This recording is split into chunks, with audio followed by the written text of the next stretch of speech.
कोकणातील प्रत्येक अपडेट जाणून घेण्यासाठी आजच माझे कोकणच्या सोशल मीडिया प्लॅटफॉर्मला लाईक, फॉलो आणि सबस्क्राईब करा. रत्नागिरी जिल्ह्यातील खेड तालुक्यात भरणेखेड मार्गावर झालेल्या भीषण अपघातात एका व्यक्तीचा जागीच मृत्यू झाला असून रिक्षा चालक गंभीर जखमी झाला आहे.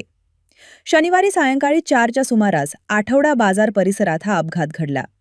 मिळालेल्या माहितीनुसार भिलारे आयणी येथील संतोष भिलारे हे आपल्या रिक्षातून खेडच्या दिशेने जात असताना पाठीमागून भरधाव वेगाने आलेल्या डंपरने रिक्षाला जोरदार धडक दिली.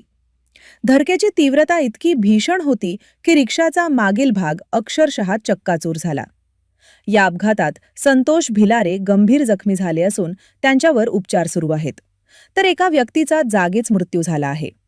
मृत व्यक्तीची ओळख अद्याप पटलेली नसून तो रिक्षामधील प्रवासी होता की रस्त्यालगत उभा होता याबाबत पोलिसांकडून तपास सुरू आहे. घटनेची माहिती मिळताच स्थानिक नागरिक, 108 रुग्णवाहिका आणि खेड पोलिसांनी तातडीने घटनास्थळी धाव घेत मदतकार्य केले.